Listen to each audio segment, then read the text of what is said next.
Of স্টাম্পের বাইরের বলটাতে ঘাবড়ে যাওয়া, পরক্ষণেই একই লাইন একই লেন্থ, তবে নিশ্চিত বাউন্ডারি ছুঁয়ে যাবে প্রাণবন্ত শটটা। নেটে ওয়ানডে ম্যাচে মাঠে নামার আগে শেষ প্রস্তুতিতে লিটনের ব্যাট যেন ছন্দ খুঁজে নিয়েছে।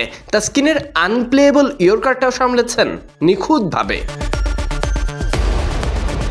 লিটনকে নিয়ে পরিকল্পনা সাজিয়েছেন কোচ মোহাম্মদ সালাউদ্দিন। প্রধান কোচের সঙ্গে কথা বলে নিয়ে এসেছেন থ্রোয়ারকে।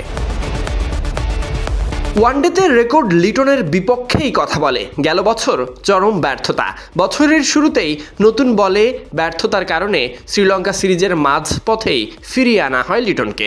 সে বছর 10 রান প্রেরণে ইনিংস খেলেননি একটাও, বছরের শেষটা করেছিলেন ডাক মেরে।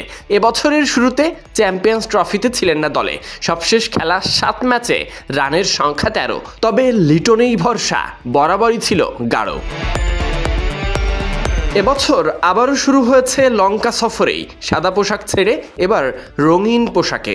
নিজেকে মেলে ধরতে পারবেন তো এই টাইগার ব্যাটার? তবে লিটনের অতুলনীয় ব্যাটিং সেন্টার উইকেটে। আগামীকাল দিবারাত্রির ম্যাচে অংশগ্রহণ করার আগে এতটুকুই থাকবে আত্মবিশ্বাস হয়ে, পূর্ণ প্রস্তুতি নিতেই শেষটা ফ্লাড লাইটের আলোতে। লিটনের প্রত্যাশা বছরের সূচনা হোক অসাধারণভাবে। দলের টপ অর্ডার ব্যাটারের সর্বাধিক অভিজ্ঞতাও কাজে লাগাতে চাইবে টাইগাররা।